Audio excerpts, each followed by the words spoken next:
Vamos lá em Brasília, então, porque esse episódio, fato político de agora à noite, começo da noite, o deputado Pedro Lucas, do União Brasil, recusou um convite para assumir o Ministério das Comunicações. A decisão constrangeu o governo Lula, que já havia anunciado a indicação do parlamentar como substituto do ex-ministro Juscelino Filho. A repórter Luciana Amaral traz mais informações. Boa noite, Luciana. Boa noite, Caio. Muito boa noite a todos que nos acompanham aqui no WW. Olha, a previsão do governo era que o Pedro Lucas estivesse tomando posse agora, por esses dias depois da Páscoa, mas esse impasse dentro do União Brasil continua, como a gente pode perceber. Em nota divulgada hoje, no início da noite, Pedro Lucas agradeceu a confiança, o convite do presidente Lula, pediu desculpas e diz que ele deve continuar ajudando, que ele trabalha melhor, que ele pode ajudar mais, continuando à frente da bancada do União Brasil aqui na Câmara dos Deputados. E o que emperrou a ida do Pedro Lucas para o Ministério das Comunicações foi justamente a sucessão na liderança do União Brasil aqui dentro da Câmara dos Deputados, uma disputa política interna do partido. O Juscelino Filho, ele poderia assumir a liderança da bancada, mas nem todo mundo concordava. Tinha muita resistência, inclusive do grupo do presidente do partido, Antônio Rueda. Então, grande parte da bancada preferia que Pedro Lucas realmente continuasse como líder aqui na Câmara dos Deputados. Teve um deputado hoje que me disse que é preciso evitar uma nova guerra interna. É como isso está sendo tratado pelos deputados federais do partido. E um outro fator também que eu apurei que afeta muito essa disputa, que pesa muito nessa disputa, é a vontade de uma ala do União Brasil desembarcar de vez do governo Lula e ter uma candidatura presidencial própria em 2026. A gente lembra que o próprio governador de Goiás, Ronaldo Caiado, já se lançou como um nome do partido, embora ele ainda não tenha o consenso dentro da própria sigla. Mas dentro da bancada também tem quem avalie que esse alongamento da indefinição realmente cria um constrangimento tanto para o governo, já que foi a própria ministra Gleisi Hoffmann que chegou a anunciar Pedro Lucas como novo ministro, quanto também para o próprio União Brasil. Não está definido se o Ministério das Comunicações vai continuar com a União, tem outros partidos de olho também na pasta. Por exemplo, deputados do União alegam ter o risco de que a pasta acabe indo para o PSD. Isso, por exemplo, né? E ainda, só para a gente mostrar como é que está a situação dentro do União Brasil, esse racha, 40 dos 59 deputados federais da sigla acabaram assinando a urgência do projeto de lei para anistia, coisa que o governo é radicalmente contra. Portanto, temos aí essa situação. Vamos ver se os ânimos se acalmam de alguma forma amanhã, por exemplo, num jantar que o presidente Lula vai ter com líderes da Câmara. Volto contigo, Caio. Obrigado, Luciana. Bom trabalho por aí. Leonardo Barreto, hoje em Brasília, deputado tem mais poder que ministro? O pessoal chama a regra de ouro, né? Quem tem o ouro faz a regra. E é claramente o caso. Hoje, a posição dentro do Congresso Nacional, ela indica, né, um controle de uma verba muito grande, né? A gente está falando aí de, no mínimo, 30 milhões de reais. Dependendo da localidade, Caio, o deputado é a principal força econômica da região, né? Isso é muito sério. E, além disso, se ele ainda ocupa um cargo de liderança, como é o caso do deputado Pedro, ele ainda indica para onde vão as emendas de comissão, as emendas de liderança. Então, é um controle muito grande e que, se você desocupa a cadeira, muito provavelmente você não vai sentar nela de novo, né? E aí, nesse caso, o Ministério das Comunicações nem de longe, né, equivale, em termos de importância, em termos de recursos, em termos de controle do próprio destino político, né, o espaço de uma liderança. Agora, tem muita gente que vai sair queimado dessa história, né? Acho que a União Brasil fez confusão, a gente não permite que o governo anuncie um ministro, né, e depois a gente tem um tipo de recuo dessa natureza, né, e muito provavelmente vai ficar, sim, uma brecha, vai ficar um problema aí que vai ter que ser administrado posteriormente. E aí, Jussara, o que o governo vai fazer?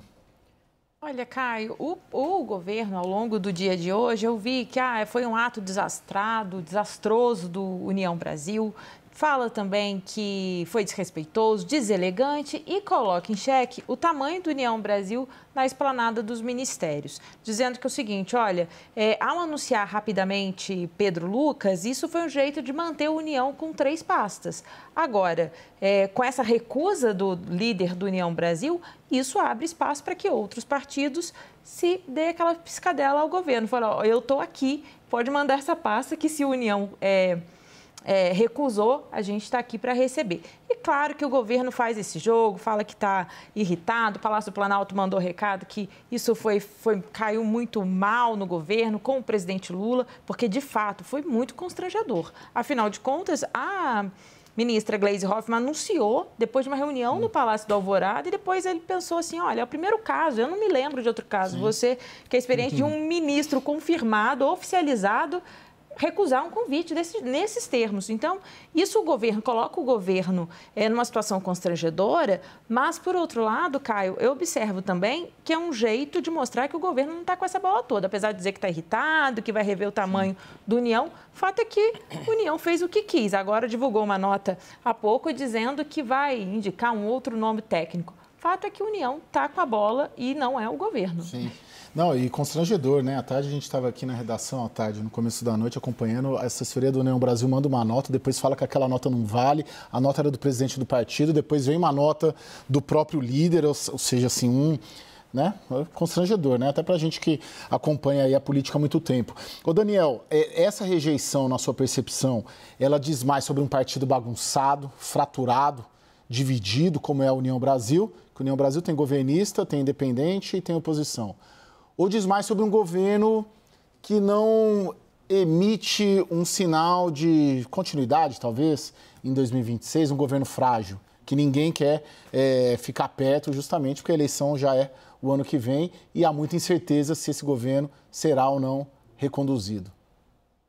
Caio, diz muito sobre a União e sobre o governo. A questão é que sobre a União nós já sabíamos. Diz mais, ou a novidade é o que diz sobre o governo. O União é heterogêneo por natureza. Uma vez um deputado do União me descreveu da seguinte forma, é uma bancada de quase 60 deputados, 59, em que você tem aproximadamente 1/3 que não tem constrangimento nenhum em ser governo e se vincula a Lula, 1/3 que não tem constrangimento nenhum em ser bolsonarista e se vincula ao bolsonarismo para se eleger na urna, e 1/3 que está pagando dívidas muito paroquiais para sua eleição ali como parlamentar.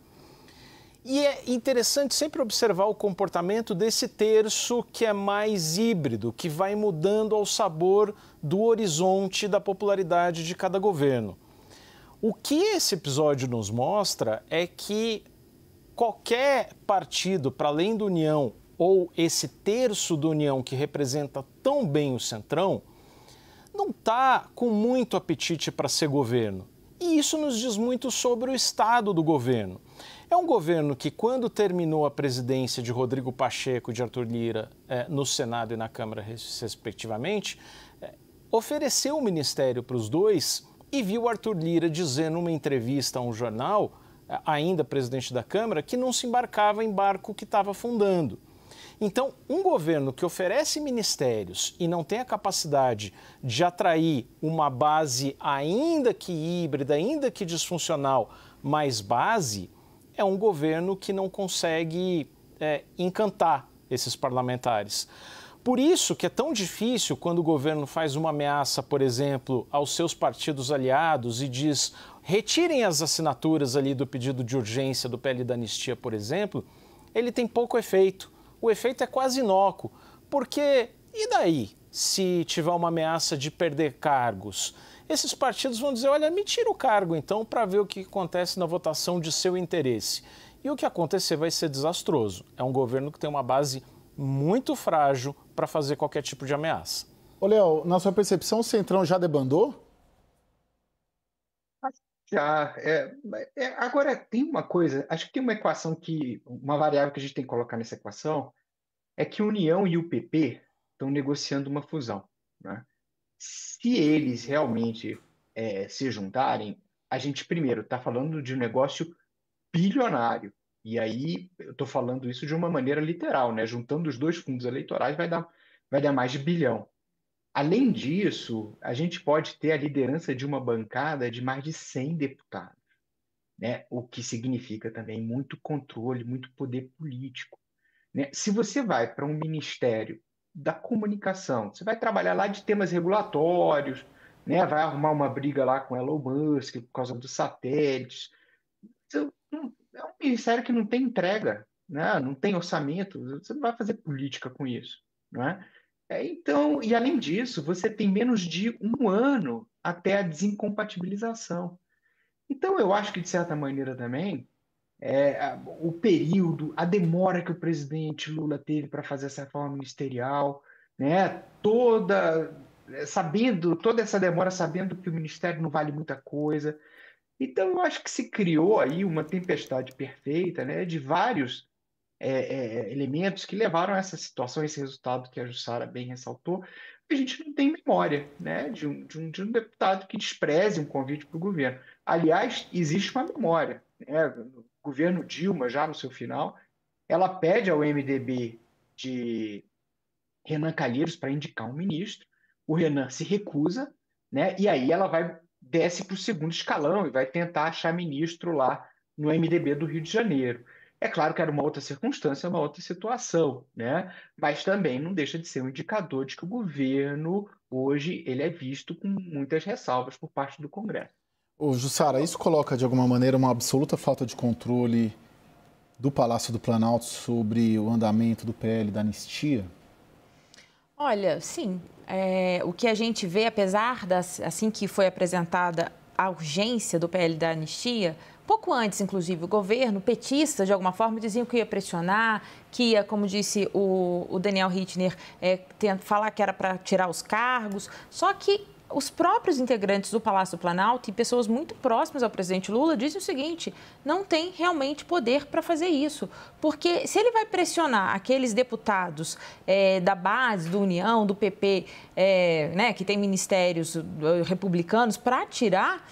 Fazer uma pressão, tirar cargos, pode perder todos os votos que ainda tem para aprovar pautas importantes. Então, o governo está completamente refém. A gente sabe que amanhã o presidente Lula ele tem um jantar na casa do presidente da Câmara, Hugo Motta, vai conversar com os líderes e um dos principais assuntos deve ser justamente o PL da anistia. Muita gente defende um caminho do meio para isso. A gente sabe que é uma posição desconfortável pelo governo. O governo anda ali pisando ali bem cautelosamente neste tema, porque sabe que isso pode desagradar bastante o Supremo Tribunal Federal.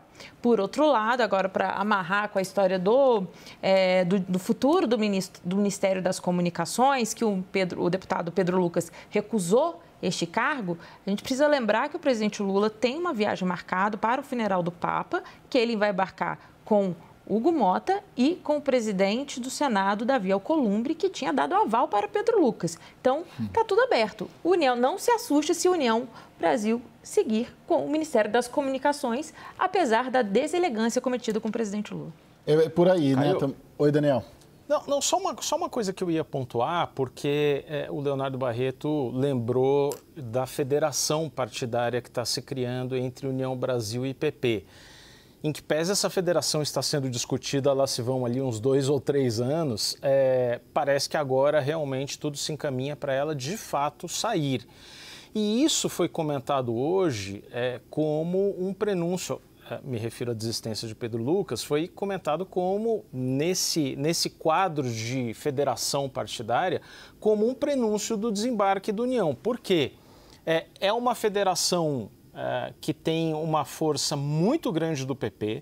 O PP é controlado por Ciro Nogueira, que tenta ser o vice-presidente da República na chapa da direita em 2026 e, obviamente, quer arrastar para esse espectro o União Brasil, que está muito rachado. Então, é até de se pensar se a União vai continuar neste governo, se dará apoio a Lula ou mesmo se se poderá endossar uma candidatura de Ronaldo Caiado a presidente. Tem muita gente que está vendo ali um prenúncio de desembarque da ida mesmo do União Brasil para a chapa da direita em 2026.